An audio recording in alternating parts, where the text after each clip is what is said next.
Sir, thank you very much. And of course, as it is said that our future lies in the hands of our youth and the young people.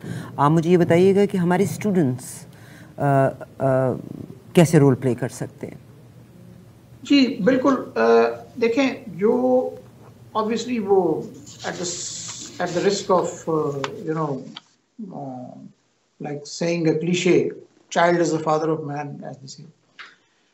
تو جو نوجوان نسل ہے وہ ظاہر ہے مستقبل ہے ہمارا بھی، دنیا کا بھی، اور جو آج کل کے نوجوان ہیں ان کا جو لیول آف اویئرنیس ہے اور سوفسٹیکیشن ہے وہ بہت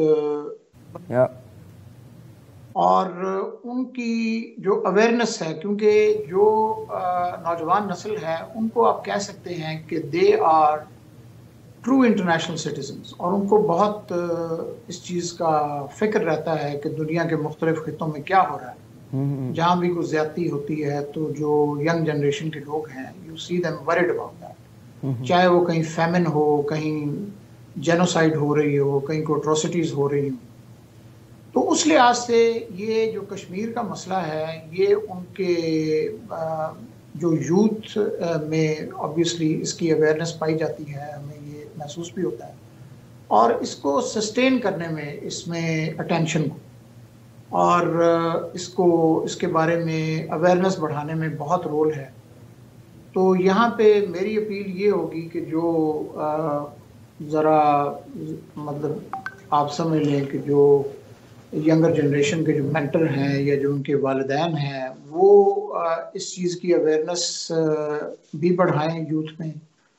ہمارے سے بھی ظاہر ہے جو بن پڑے گا وہ ہم کریں گے. تو یہ ہے کہ ان کے انٹرسٹ کو سسٹین کیا جائے، اینڈ ویری امپورٹنٹلی اس میں یہ ہے کہ اس کو ایک وہ جو ہوتا ہے نا، وہ جو فرینچ میں کہتے ہیں نا انوی، اس کا شکار نہ ہونے دیا جائے. اس میں یہ ایک فیلنگ نہ ہو کہ جی اس میں کچھ نہیں ہو سکتا یا یہ فیوٹائل ہے یا کیا فرق پڑتا ہے، کیونکہ یہ کیا فرق پڑتا جو ہے نا یہ میرے خیال میں ایک آپ کہہ لیں انتہا پسندی کے لیے مہمیز کا کام کرتا ہے، اور اس میں پھر کوئی اس طرح کی چیزیں سامنے آنے کا خدشہ ہوتا ہے کہ جس سے امن کو خطرہ لاحق ہو.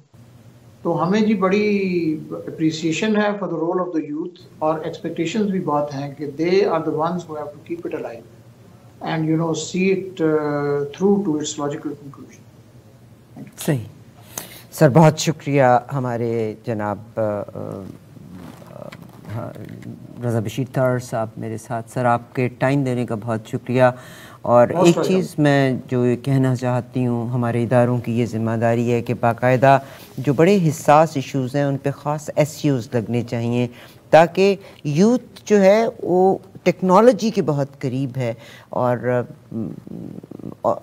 دنیا گلوبل ولیج ہے، تاکہ جہاں وہ باقی چیزوں کو سرچ کرتے ہیں تو یہ چیزیں ان کے سامنے سب سے پہلے آنی چاہیے کہ what is happening in Kashmir. سر آپ کا بے انتہا شکریہ، اور پاکستان زندہ باد، پاکستان پائندہ باد. تھینک یو سو مچ. بہت شکریہ آپ تمام لوگوں کا. 5 جنوری آف کورس خاص اہمیت کا حامل ہے، اور یقیناً ہمیں ان لوگوں کے ساتھ جو دنیا کے کسی بھی خطے میں اگر کوئی شخص مظلوم ہے تو اس کی آواز کو دبنے نہیں دینا چاہیے. ابھی دیجیے اجازت، انشاءاللہ دوبارہ پھر ملاقات ہوگی.